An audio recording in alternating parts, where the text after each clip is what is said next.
A big hello and a warm welcome to all of you amazing and beautiful people out there to my channel, the Twinflame Union. Now, I had shared two messages with you. One was the Nine of Swords and then it was followed by the Ten of Swords. And during those channeling sessions where these two cards were given to me, both the cards were given to me in one session, but I decided to make two separate videos about it to make it more clear. And also, as a reader, I know that there is a certain progression. But I had one very important question, because even after 10 of Swords, sometimes it may happen that the person does not learn the lesson and they do not change. They keep going back to the same loop. So I wanted to reconfirm or confirm that if this is what is going to happen with the DM or not. And surprisingly, I was given a third card after that, which I have to relay. And the third card was the Tower. Basically, this card is like the answer by the universe that he will change and come back to his senses once the Tower situation plays out.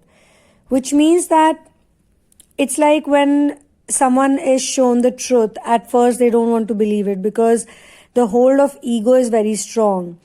You know, there can be some fake tears that are used or some fake stories or something, some drama is done, and then, you know, the DM could think that, okay, I can work it out, I can get more wounded and this and that.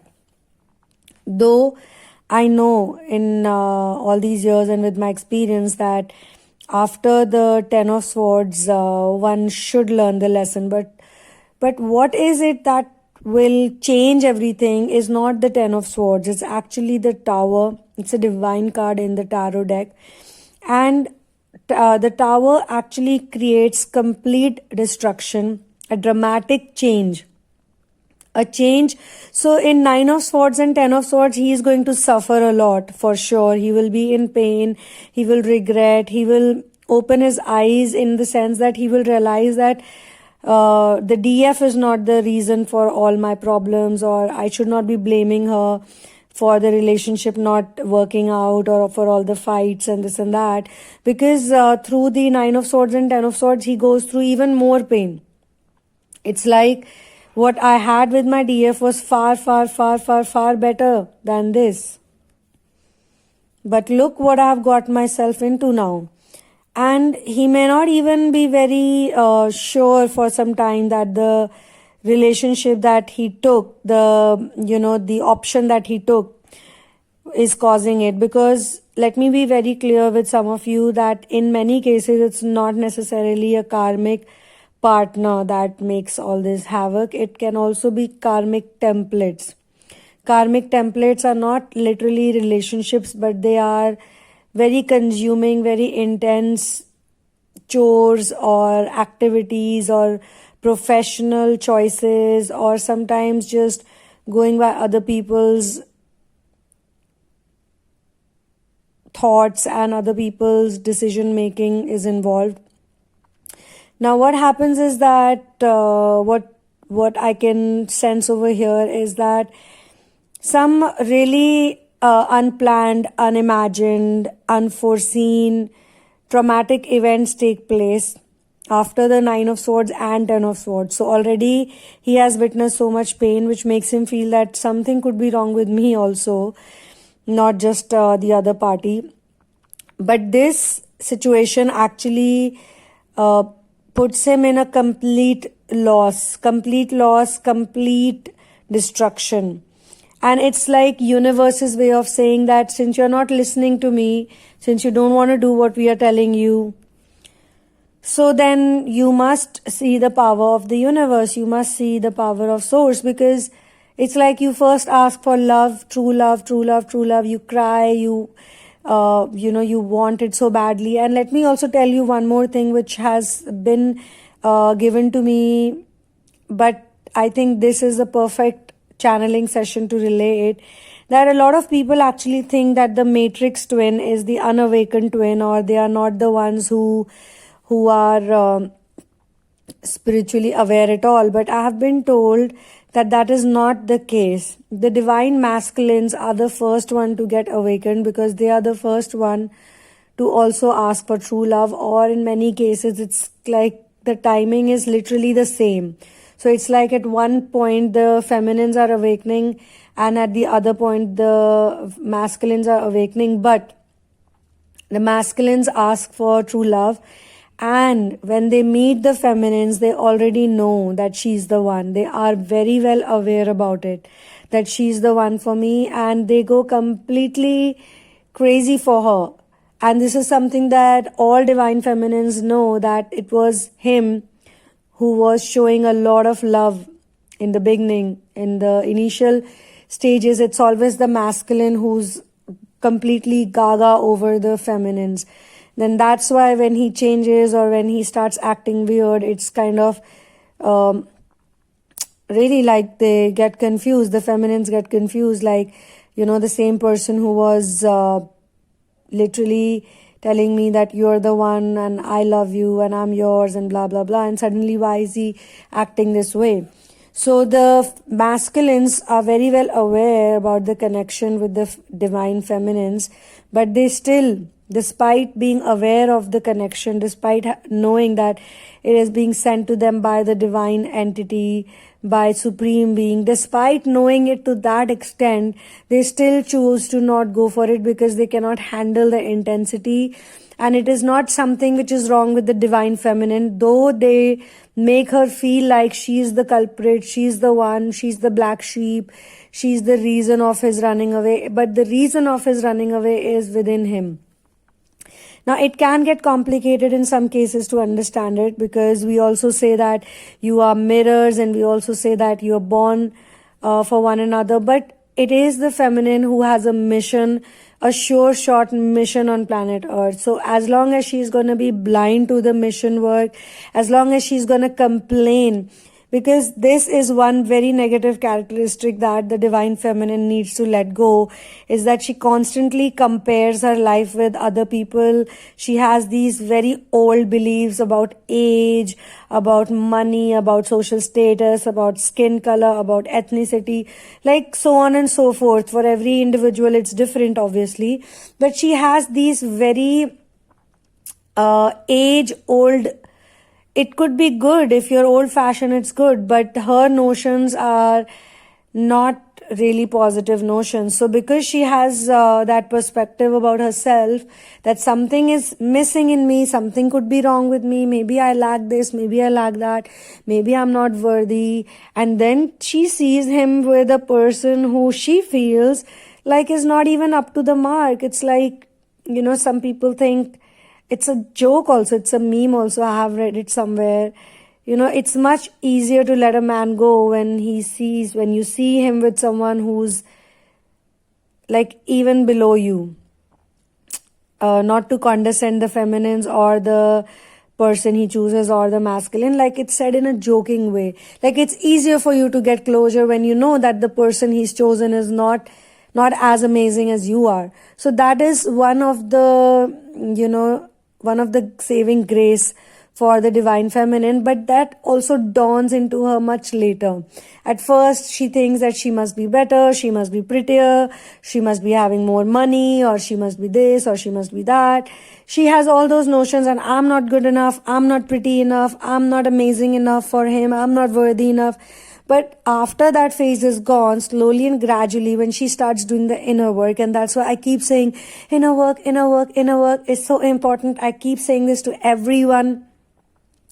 They just don't know the power of inner work, a lot of them. So, and sometimes inner work is very simple things like saying thank you to people, being nice to good people, being a badass to bad people, being having gratitude for what you have, being content, being simple, loving yourself. They're very, like simplistic things that people can do, but people don't want to do the simple things. They want the complicated things. So divine feminine and divine masculine are here to figure out that they are the best when they're at their natural self, which they don't want to understand because they want to believe in the programming, all the data that has been sent in their DNA system. So the tower is basically a very dark space to be in, and there is a lot of conflict, there's a lot of disruption that happens. And it's not like, okay, I want to change my life, so I'll change it. No, it's because the masculine is so adamant, so stubborn in not listening to his feelings, his emotions, but listening to the ego, listening to the programming, listening to all the other people's notions, that even when he is in pain, he doesn't want to, let it go. So in Ten of Swords, you see the man, he's just lying on the ground. There is no struggle, there is no attempt, nothing. Okay, you can see that, in the horizon, or you can see in a distance there's something, but at that point in time, there's no movement going on. The swords are in his body, he's lying down flat on his face, and that's about it. But it's the tower. It's the tower that will do the deed, actually do whatever is needed, because it will create a lot of traumatic events or one event, and there will be some tragedy, and then you will understand, the divine masculine will understand that if he wants to create a new life, a happy life, a better life, a real life, an authentic life, then he has to let go of the old lifestyle that he had, especially the ego based, the egotistical notions he had, that, if a man is macho and if he's good looking, sexy or muscular or powerful, or he can take care of other people, he can take care of the women in his life, then he has to be someone who has a huge ego that needs massaging. So he has to let that go. He doesn't have to be a person who carries an image, like an angry image or a stern image, or like a very masculine image. He can just be himself. He can just be a simple jeans t-shirt kind of guy, and like someone who dresses very simply. It's up to him. He can do whatever he wants, but he should be natural. If being natural means that someone has to have dreadlocks and tattoos, that's fine.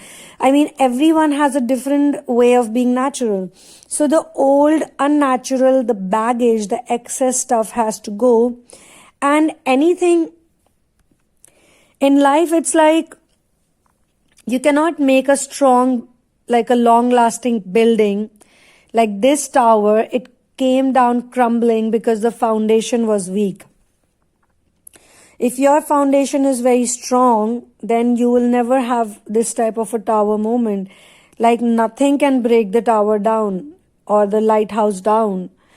Like any amount of tsunami or waves in the ocean or lightning, nothing. But this tower is a weak tower. And as you can see, a man and a woman both are falling down. The crown is broken.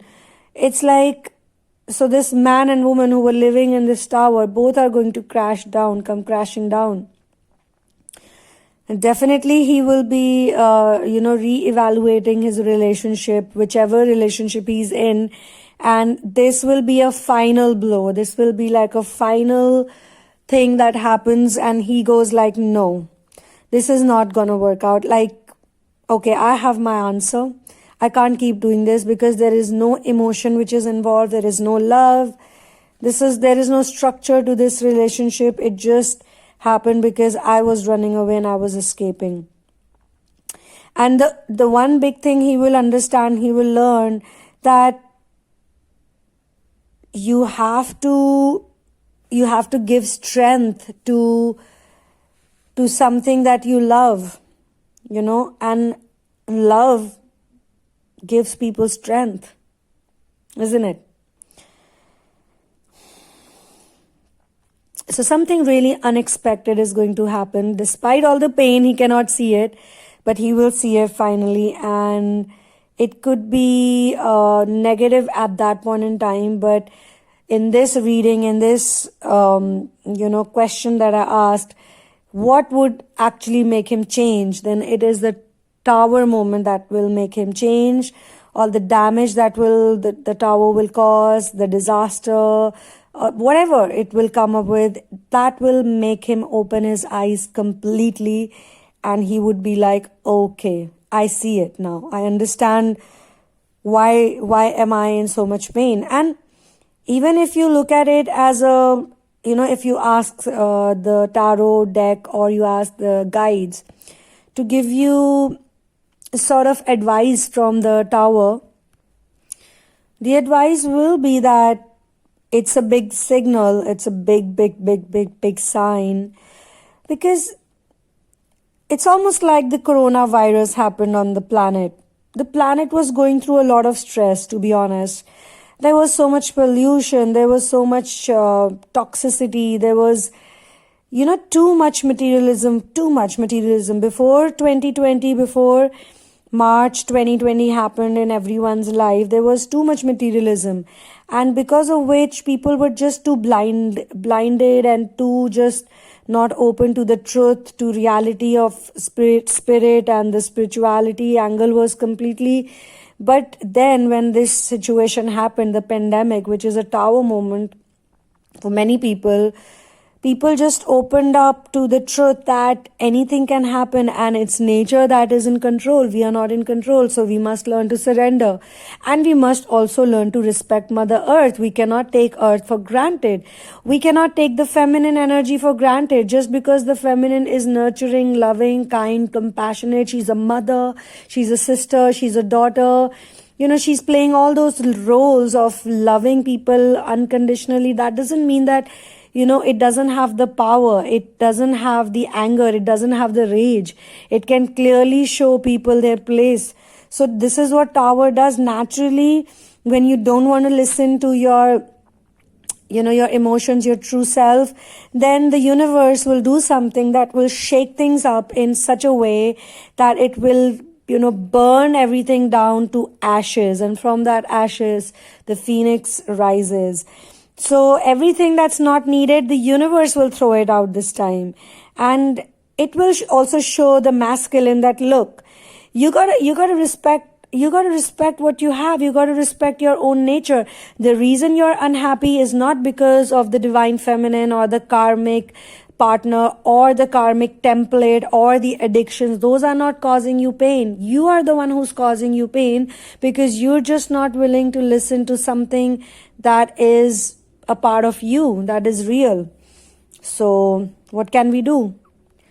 So later on, it will be a very liberating experience for the divine masculine. He would feel, okay, for the first time in my life, I feel completely free. He would feel that way.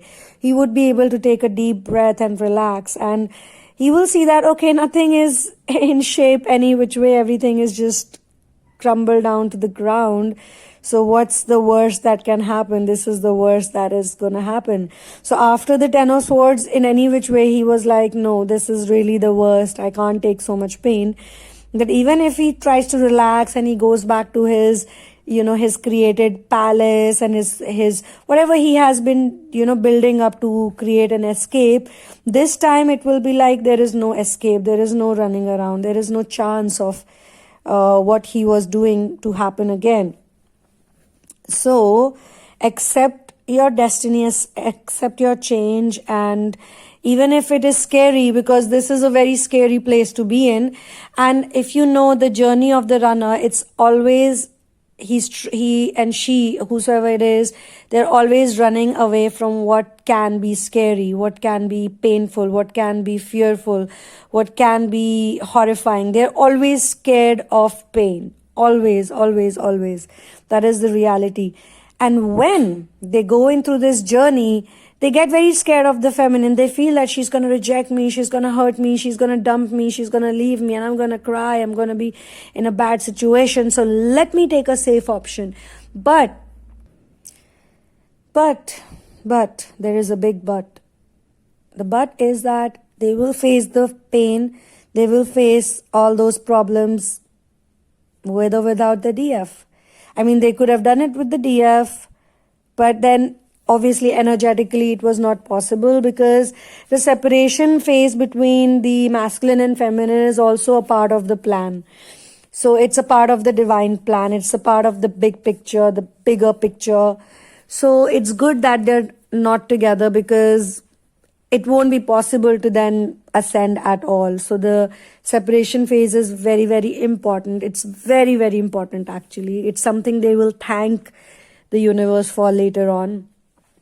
But by going through all this pain, all this massive emotion, all this crying and all of this suffering, they will be open to the truth that, you just have to choose the pain for the right people with the right people. There is pain any which way, but who would you rather take it for? Someone that really matters, someone who's authentic, someone who's real, and then do something wonderful out of it. It's not like always pain is very scary, and so he will face it. Basically, whatever he was trying to avoid otherwise, he would have to face it any which way. It's almost like getting punched in the face. And this will also prepare him. It will make him tougher. He will be a real spiritual warrior after that. He won't be scared of the intensity of the love. And he would know that, yeah, there are good days and there are bad days. And not all days can be nice. And not all days are bad. So there are days when she will be in a bad mood. She would fight with me. She would probably throw a fit. She won't have dinner with me or something. But I have to just take it, because there are good days when she will hug me, kiss me, cuddle me, tell me that she loves me, tell me that I'm the most handsome man for her on planet Earth, and she will cook for me something really nice. So he needs to take life like there can be good, there can be bad, there can be positive, there can be negative, there can be all sorts of things, which he doesn't want to accept. He only wants the good, good, good, good, good. But that never happens with anyone. Not on planet Earth, at least. Yeah, once you're in singularity, then you learn equanimity. So this journey is also supposed to teach you equanimity, which in Hindi or which in Pali language is called samta. Samta means some means not S-O-M-E, but it is in Hindi written as some. It is like you should never live in extremes. When you're living in samta, which is equanimity, you're in the balance of everything. So whatever we are here to do on planet Earth is only to teach us how to be equanimous in all situations, so that with practice later on, this whole concept of good and bad completely fizzles out, and you're just okay with everything and anything that happens in your life. Because you're then unified, you're in union, you're singular. So there's no such thing as bad or no such thing as good. So yes, he will learn to confront situations. All of this is to basically make him a person who can confront any situation. Okay, and he has to stop thinking that what will happen if this goes out of hand, if that goes out of hand, if this cannot be fixed or that cannot be fixed, if someone says no to me or blah blah blah, my ego is hurt. So this is the time when you have to figure out that you are the one who cleans the mess, you're the one who joins the dot, you're the one who cleans the spot. What's the big deal in dying when living is denying? So stop denying life. Take a deep breath, everyone. Like take a...